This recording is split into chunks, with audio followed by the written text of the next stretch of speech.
Hey y'all. So I wanted to come on here right quick and talk about um something that me and my husband was discussing this morning. So there was a relationship that I was in, and I was stuck in this relationship for 10 years. This was a relationship that God told me to leave a year in, and I just refused, right? It was heartbreaking. I just thought I couldn't do it, and I kept going through different things, right? Going through ups and downs and all of these different emotions in this relationship. And I was talking, to my mom and my dad about it, and I was hearing what they were saying, but I just didn't know quite how to do what they were saying. So, they were telling me I need to leave, or it wasn't right, or so on and so forth. But I just couldn't find the strength to leave. So then I would go and I would talk to friends that I had about this relationship. And what would happen was that these friends would compare what they were going to what I was going to. And they would often tell me, like, girl, you tripping. Like, nah, you doing too much. Your baby daddy is taking care of his child. He still love you. He buying you stuff. He still seeing you. My baby daddy is, beating me and not taking care of their kids. I can't get them to answer the phone. I mean, it was just so many things. And when I would go and ask for advice from friends, I would start to feel like, dang, maybe my situation isn't that bad. Maybe I'm tripping. Maybe like this is just what everybody go through and I'm not going through the worst of it. I don't know, I guess. Like, so I started feeling like that, and that type of advice would keep me in the relationship because I told y'all I was already struggling on what I needed to do. But then one day I came to my mom and my dad, and I think I was just talking to my dad by himself. I came to my dad, and again, I was ranting and raving about the typical things that I always was telling him about.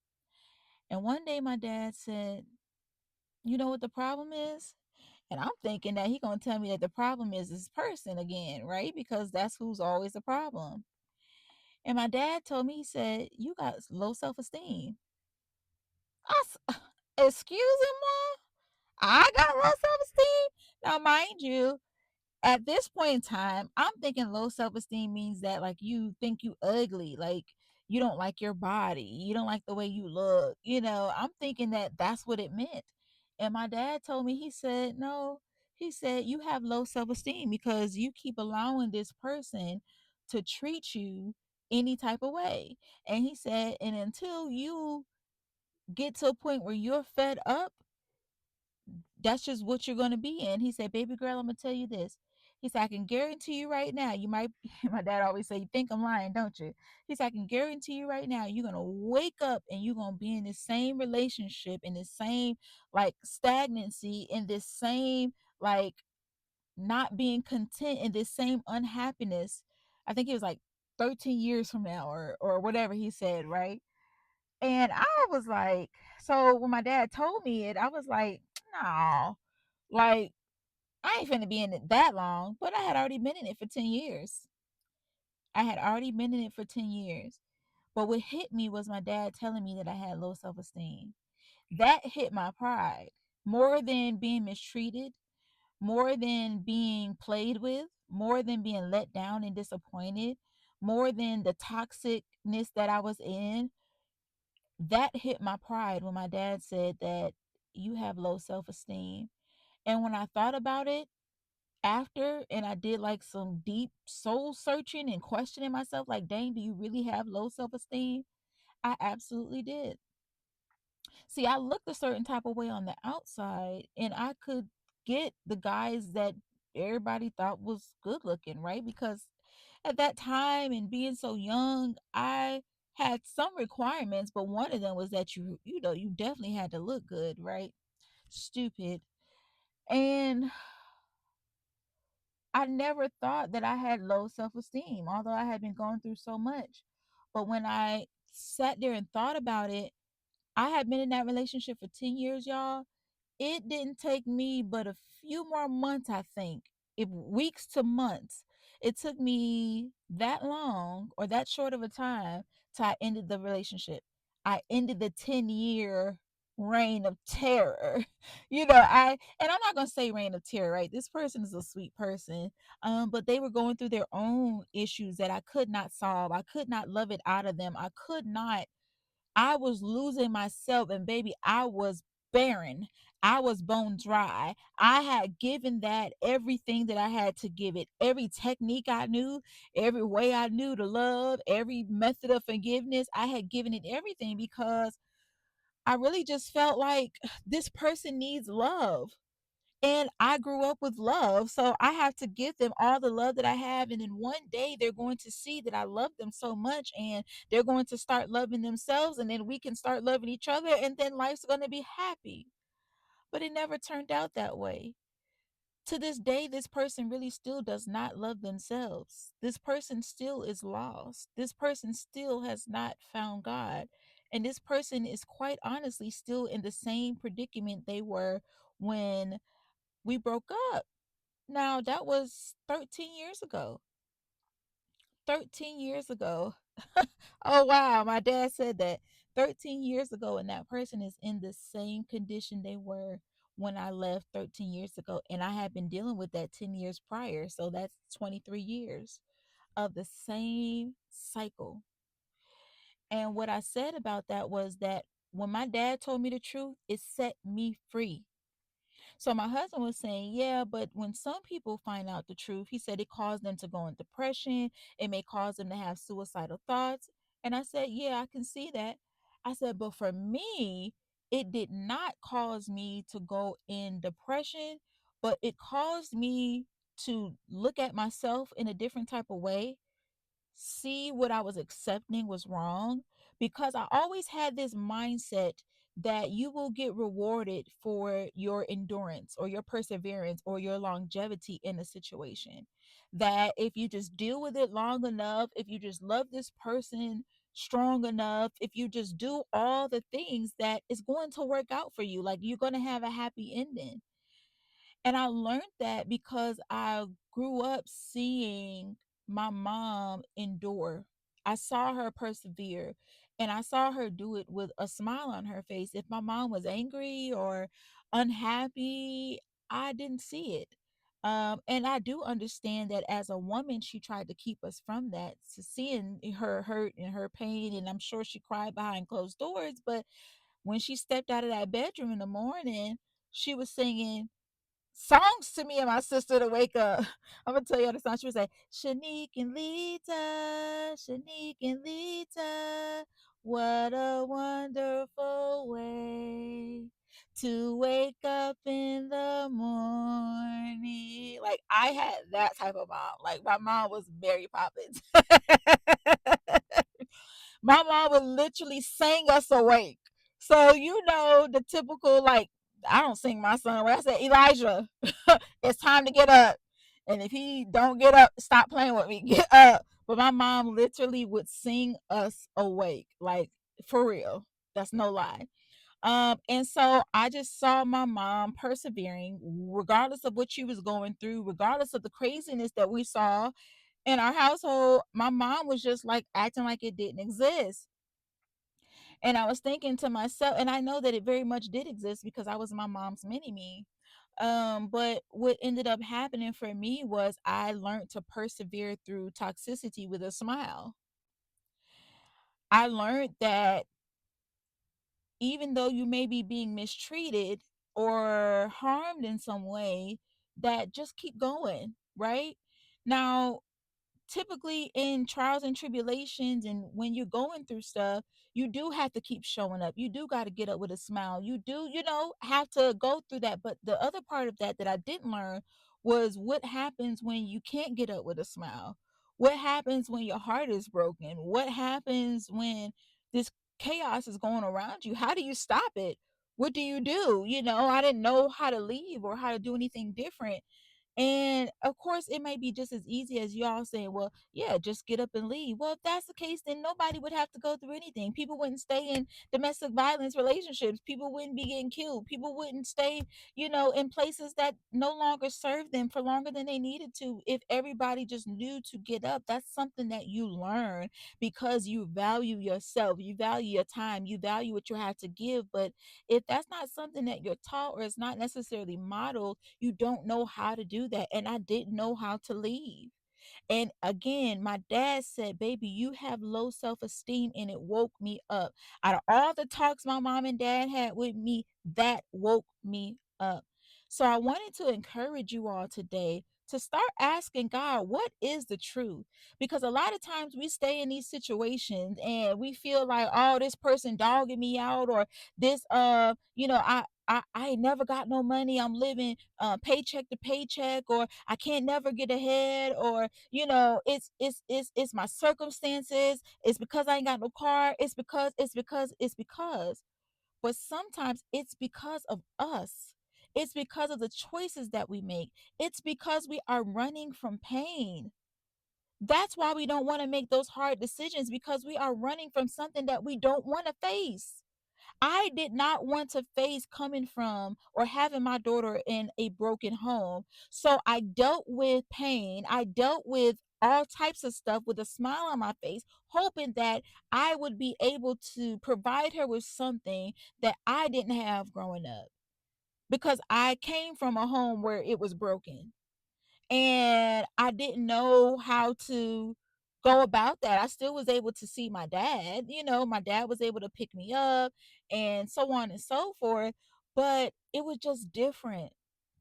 I understood what it meant to have a dad in the house versus not have a dad in the house. But I also understood what it meant to have grief and pain and trauma also in the same house.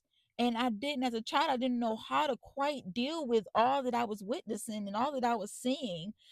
And when I got into my own relationship, of course, I grew into a relationship that resembled what I saw in some ways, not in every way, but in some ways of what I saw, because I didn't know any better. I didn't know that that's what I was going to be attracted to. I was attracted to the unhealed parts of me. And I end up going into a situation that continued to not keep me healed. Right. And I believe that some of us are thinking that it's our circumstances, thinking that it's all these outside factors, when really it's you. When my dad told me that, I had to really realize it wasn't him, it was me, because I was allowing the treatment. I was allowing the toxicity. I was allowing myself to be treated less than. I also then started developing my own toxic ways of trying to deal with toxicity, trying to love someone. I didn't know that I couldn't love someone more than they love themselves. I didn't know that I couldn't love, hurt, and pain out of somebody, that was God's job. So I was taking that upon myself, thinking that I was going to be able to do something and change this person's life, and it kept me in longer than I needed to stay. And then after I end up leaving that relationship, I end up getting into another relationship, and which is my marriage, and I still didn't know how to value me. So it was almost like, okay, now I've left and I've been gone for some time from this person, and now, good, I can be I'm with the person that God has told me to be with. But just because God has told you to be with somebody doesn't mean that you still don't need to allow him to heal some parts of you. Because that part of me that I was when I was in that 10-year relationship, I brought that with me to my marriage. And I didn't know how to be who I needed to be. I didn't know. I didn't know that there were some unhealed parts of me. I didn't know that that's why I allowed treatment I shouldn't have, and so on and so forth.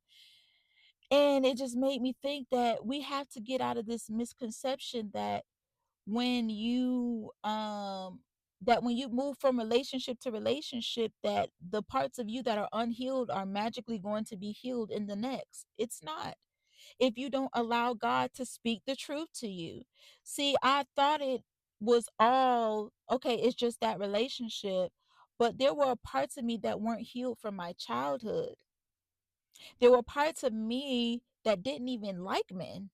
Just to be honest with you, I probably hated them, and I'm just being real, because when in the roles that I seen men in when I was growing up, I thought that they were useless.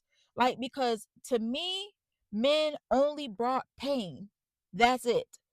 Had never seen, and I'm not talking about my dad, like that, the one that my mom is with now, not him, but in previous relationships, and so on and so forth. I had only seen pain. I had only seen trauma. I had only seen emotional unavailability.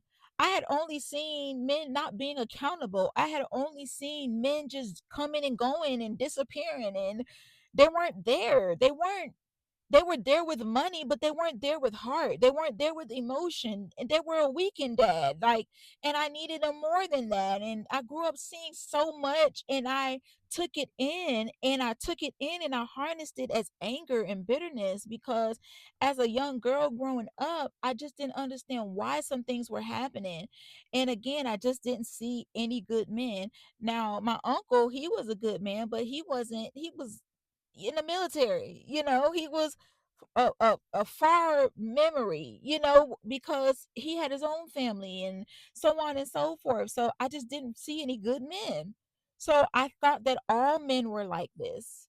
And I grew up with this bitterness in me, in this pain, because I didn't know how to get out of this cycle of these type of men.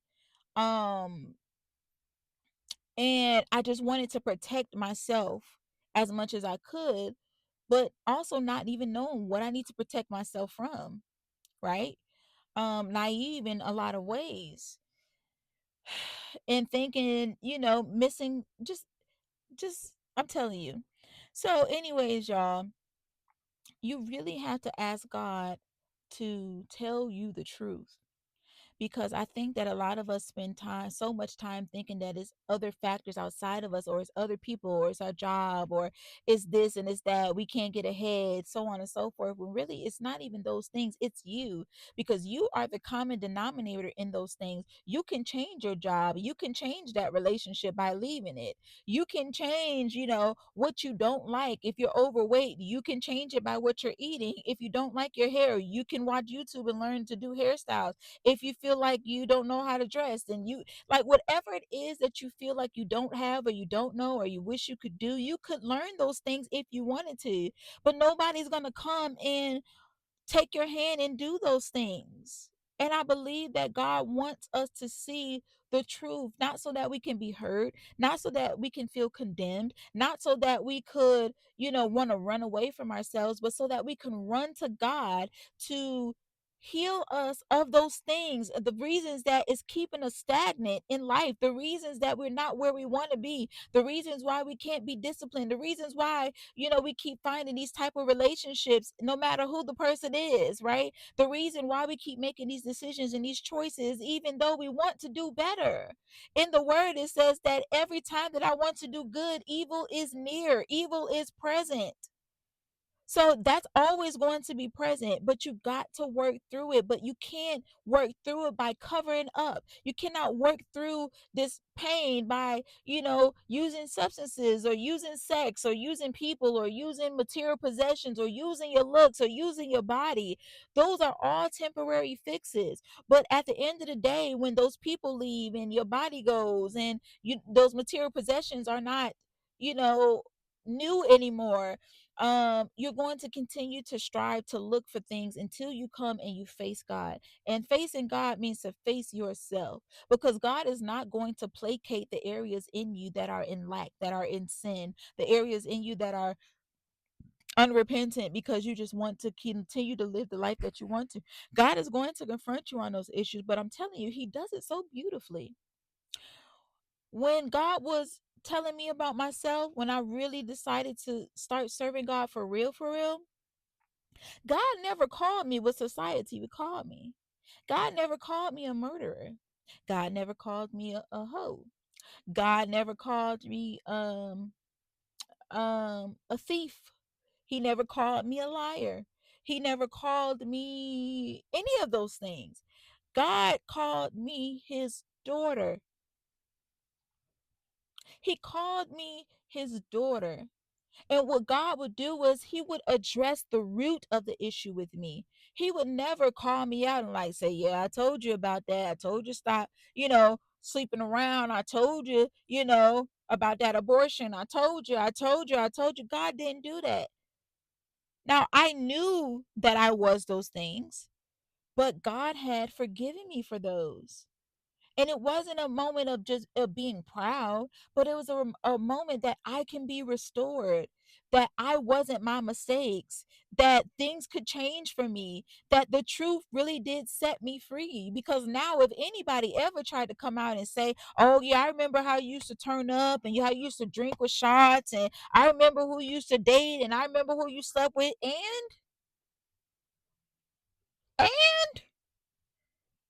God has changed me, baby. I got a past, and so do you, and you, and you, and you. That don't phase me. Can't nobody call me out and tell me what I was doing and make me feel embarrassed by it. I had a past, and so does everybody else. Like, nobody was perfect. It doesn't bother me at all, because God has said that I am his. I am his prized possession. I am the apple of his eye. I am righteous. I am blameless. I am holy. I am all the things, because he has redeemed me. I don't need people to redeem me. You don't need people to redeem you. You don't need people to validate you. You need God to validate you and tell you who you are and the truth of who you are. Not this confusion, not your sexual abuse, not your drug addiction, not you being a prostitute, not you out there, having abortions. That is not who you are. Those are things that you did. But trust and believe that God will forgive you if you come to him.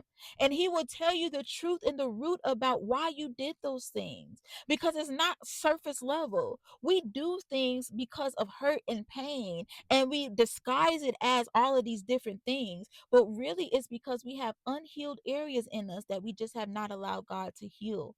So I am telling you today, allow God to tell you the truth. Don't run from it. Don't become depressed by it. Don't feel condemned by it. Allow God to tell you the truth so that he can heal you, so that he can grow you, that he can develop you, that he can exalt you and raise you to a higher level. God can't come in and try to exalt you with a bunch of garbage and trash.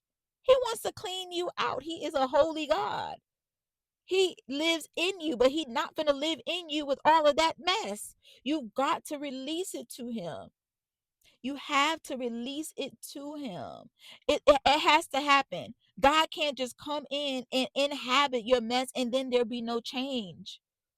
You can't hold on to that. He's going to change you. And when he changes you, he's going to talk about those things that kept you bound, those things that kept you in sin, those things that kept you captive, that kept you in strongholds. He's going to talk about those things. So you might as well talk about them to a God who is your best friend. When I tell you that God knows everything about me, and I'm not saying he knows everything because he's God, he knows everything because I tell him. Of course, he knows everything because he's God. But I feel so comfortable with telling God because he never condemned me. The with the righteous, there is no condemnation. God never condemned me. God never did to me what people did to me. People may have called me names and said I'm no good, said I'm this and that, and so on and so forth. But God has never done that to me. And that's why I keep coming back to him. That's why I can be honest with him, because I don't feel any judgment. When I come to God, all I feel is conviction. And God will tell me, like, what I need to do or why this is happening, and I'll allow God to shape me the way that he wants to. Allow him to shape you. Allow God to come in and heal you, because who I am today is better than I've ever felt in my whole life. I am confident, I'm strong, I'm bold, I'm courageous. I speak up for myself. I am beautiful, not just outside but inside. I know who I am in Christ. I am a seer, I'm a prophet, I am a teacher of his word. Nobody can't tell me nothing. I don't care what I do or don't have. Nobody can't tell me nothing. It ain't because I'm arrogant. It's because I'm confident in God. I know who I am. I ain't got to have no Mercedes to know who I am. I know who I am in this Honda. I know who I am in this Chrysler 200. I know who I am in the van with the window that don't even roll all the way up and rain on. When it's raining outside, it's going to rain on your head. In the car, I know who I am. Okay? I know who I am with Walmart clothes or with better clothes. I know who I am with a wig or with my hair. I know who I am with makeup or without makeup. I know who I am with or without my husband. I know who I am with or without my business. I know who I am, and it's because of Christ. It don't have nothing to do with no external factors, not no children. My children don't make me. My marriage don't make me. My business don't make me. God makes me. And because God tells me who I am, then that's what I'm going to roll with. Because when God tells me who I am, baby, it ain't going to change. It ain't going to change because I ain't want to pray today. It ain't going to change because I don't read the Bible tomorrow. It ain't going to change because I'm in my feelings. It ain't going to change. When God speak a word, he said, I knew you before you was formed in your mother's womb. So God is saying with all your hiccups and your flaws and your mess ups and your sins and everything, I already knew who you was going to be. And that's who you are. So be happy with who God has called you to be. But let him tell you the truth so you can get up out of them situations that you don't belong in. All right, y'all. That's it. Talk to you later. Bye.